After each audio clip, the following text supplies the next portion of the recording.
Hi there, I'm Linda and this is Huttons Valley Permaculture. What I'm finding with self-sufficiency is that it's a constant cycle of bed prepping, planting and harvesting. And that's exactly what we're going to do today. I'm going to prepare a bed for a second planting of carrots.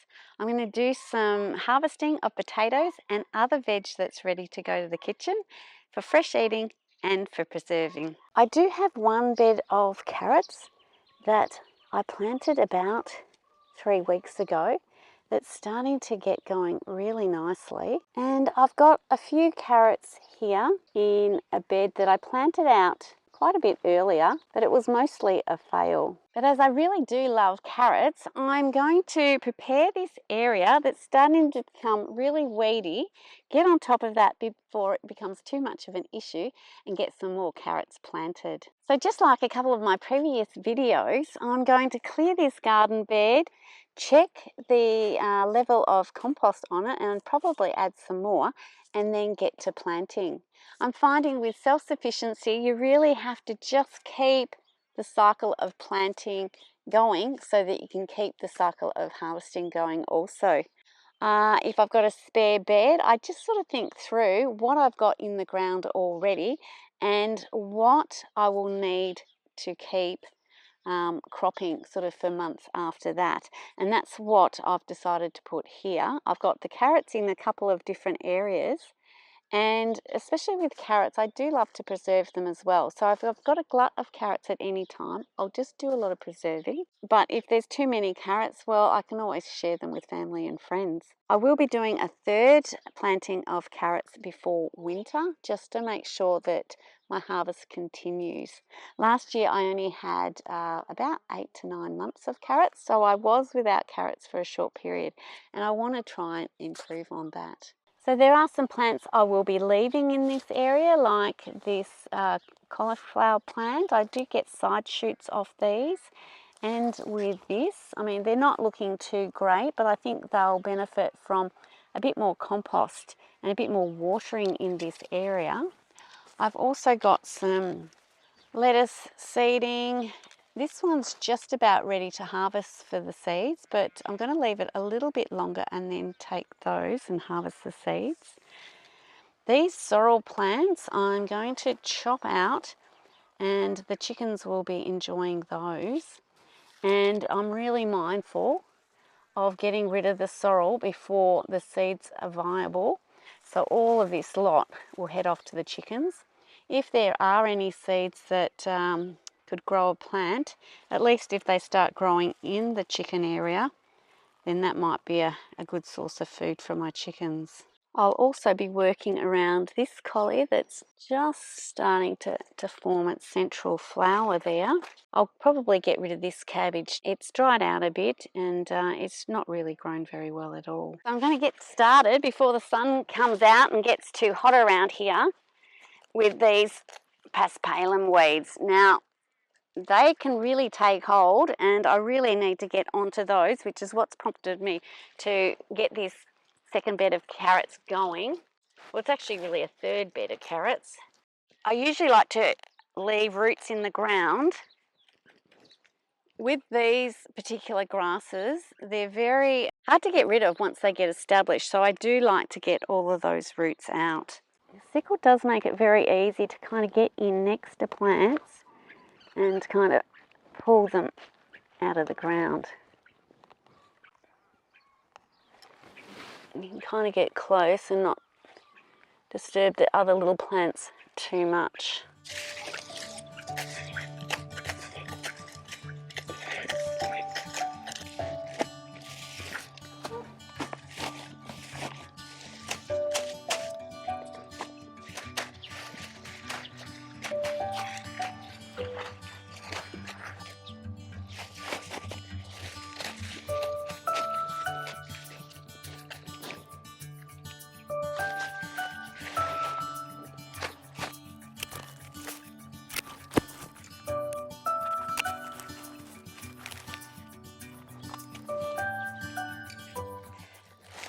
Okay, first tub to the chickens.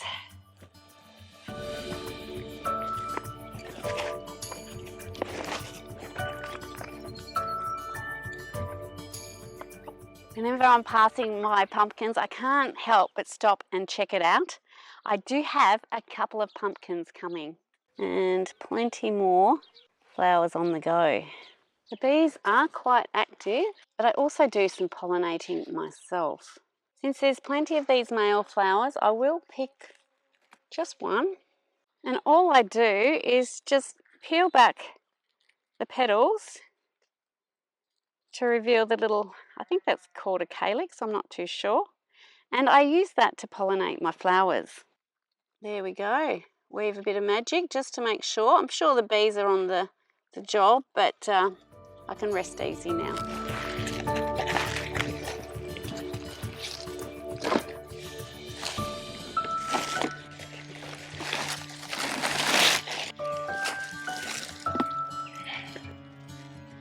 There we go.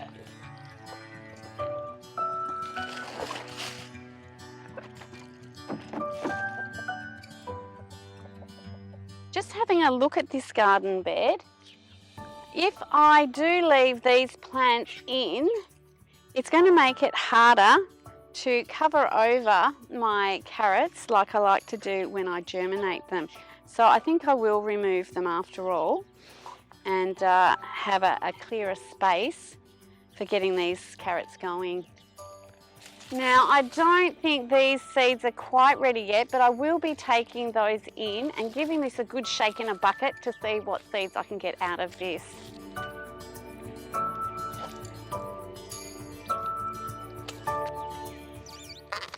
And now that looks ready for compost.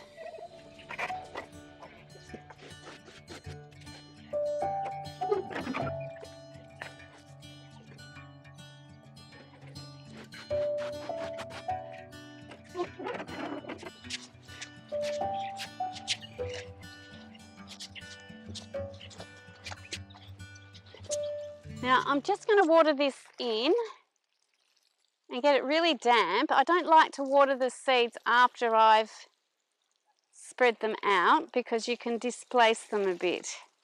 I'm going to plant my carrot bed out in 2 goes because I've got some hot weather coming, so I'm not sure whether that's going to negatively impact on my seeds and germination. So I'm just going to do half of this bed this week and I'll probably finish off the other half next week or whenever it looks like I'm going to get a cooler stretch of weather. But I'm going to get started planting today, and I've got Nantes carrot seeds, which in my area you can plant any time of the year. So I might even do 4 rows of carrots, sort of on contour. I'm going to cover them over with an old sheet so I can keep an eye on the moisture levels, and that will sort of indicate when I need to run out here and water. So I'm just compacting them down, so hopefully all these little seeds will be in contact with the compost. I just like to kind of firm them into the soil, or the compost rather, and then I'm going to cover with this sheet and wet the sheet down. Now the purpose of the sheet is to stop the birds getting in and disrupting all of this, but also I'm more likely to notice a sheet drying out than the soil surface, and I'll come running and wet it all down again to make sure it doesn't dry out. And when all these little seeds start to germinate, I'll cover them over like this to keep the birds at bay. Now that I've got the carrots in the ground, it's time to do some harvesting, starting with the potatoes. I've got 2 potato beds and I'm going to just start by harvesting half of one of them. The problem is the birds are kicking around all the compost that's on top and exposing a lot of these potatoes. So I'm a bit concerned that they're all going to go green before I get them out. So I'm going to start with this bed here because the potatoes are starting to look a bit finished off. The bed has dried out and I haven't really kept up with the water. So we're going to get this out of the ground. Now, I'm expecting these potatoes to come out fairly easily because they are up in the compost layer. You see, there's a little bit of green on those, but that's not too bad. But that's pretty good, that one.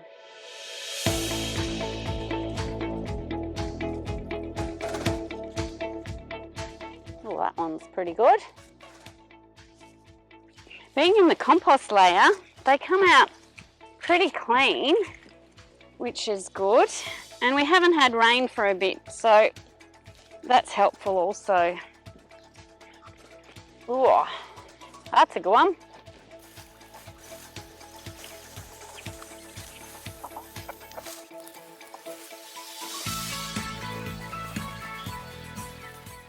Whoa, they make good chips.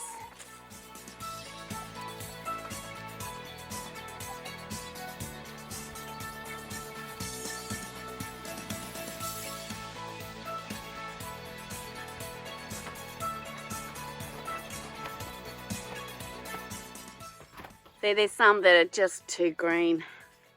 Those little ones there.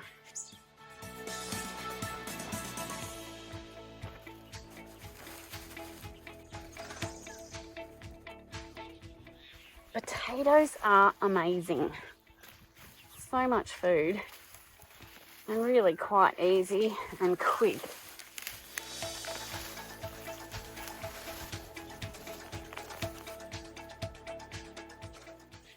That one's starting to grow again.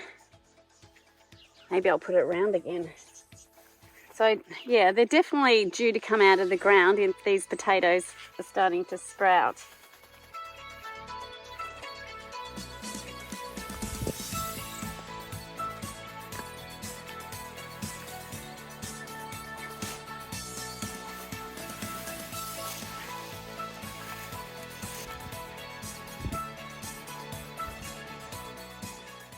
Whoa, I think that's my longest. Whoa.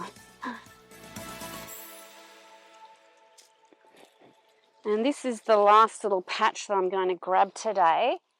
I'm not doing the whole lot because it will give me a chance to process some of these potatoes, share out any excess, and just give me time to actually do something with them first before I'm inundated with the whole lot. Now, out of less than 3 metres by 1 metre garden bed, we've got quite a harvest of potatoes.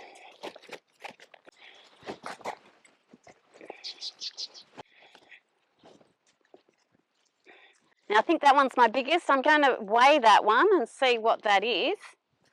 And I'll weigh this bag and put the weight on the screen. I have already been harvesting some of my potatoes from the other garden bed.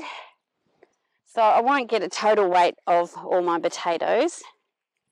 But it will be interesting to see what all this comes out at. Well, it looks like I haven't made much of an impact on this garden bed as yet, but it is about a quarter. The birds have been active down this end too, causing these potatoes that are exposed to actually start to grow. So I will have to get back out here soon to get the rest. Now this is a pretty full bag of potatoes, and what I'll be doing with them, potatoes like that one, I think I'm going to parboil as chips and then freeze. I also usually just parboil other potatoes just sort of for roasting, so it's really easy to grab it out of the freezer and you don't have to worry about these potatoes deteriorating at all. So that's what I'm going to do with this lot, parboil for roast and certainly do some chips with something like that. And of course I'll keep some fresh in the pantry. Now that we've got our potatoes done, let's go finish off the rest of the harvest. Before heading into the house to start on my potatoes, I'm just going to grab a few other things, including these beetroot that are getting really huge and really need to be harvested. Whoa.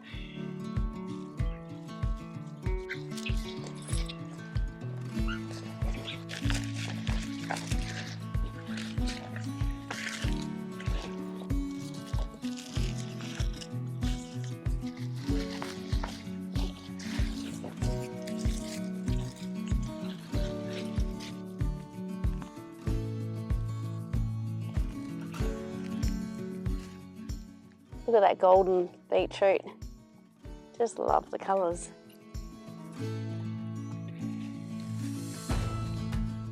Now that's a fair basket of beetroot. I'm going to be actually slicing those up and dehydrating them for beetroot chips. Just here, I've got one of my beautiful purple cauliflowers, which probably should have been harvested yesterday. It's just starting to open up, but it will still be great to use. Okay. Just along from my purple cauliflower, I've got this other cauliflower, which actually looks more like it's starting to sprout. But we're going to harvest the middle of that, and hopefully it will continue to put up shoots over the next month or so. A nice piece of cauliflower.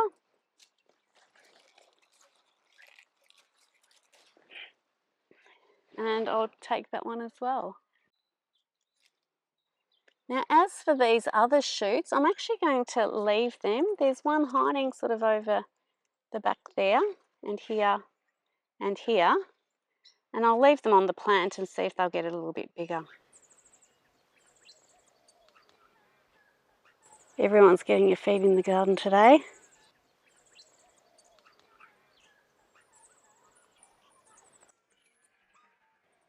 These little fairy wrens just feed on insects in the garden. I'm not sure if they actually eat seeds or not. But this wild winter space is a favourite for them. Look at that beautiful little blue wren. Oh, I think these are little babies. You have to be careful out in the garden because you never know where their little nests are. They're just little fledglings. What I'm going to do is just get my zucchini and leave them to it. Now it's getting to the time of the season where zucchinis are just going to be prolific, which is a time of year I love. I do like to get them about that size and not get them too much larger, so that's just perfect. Okay, and we'll check out my other zucchini just up here.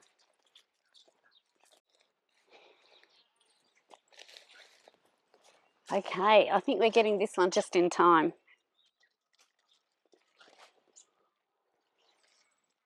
That one might be nice sliced up and cooked on the barbecue. Now to just check how our recently uncovered zucchinis are doing. This one here looks like it's put on quite a bit of growth. The other one's just a little bit behind. And we might just leave that zucchini just a little bit longer. The only other thing I thought I might grab today to roast up with some potatoes and beetroot is one of these parsnips. So I haven't actually harvested these ones at all, so it will be interesting to see what it's like. Now these parsnips here I did transfer from a place where they were actually volunteering, so I'm hoping that the root is actually okay and not too forked. It's well and truly in the ground there. Oh, well, it's got a fair good root there. We just got all these little bonus ones off the side here. I think I might be just roasting that main root.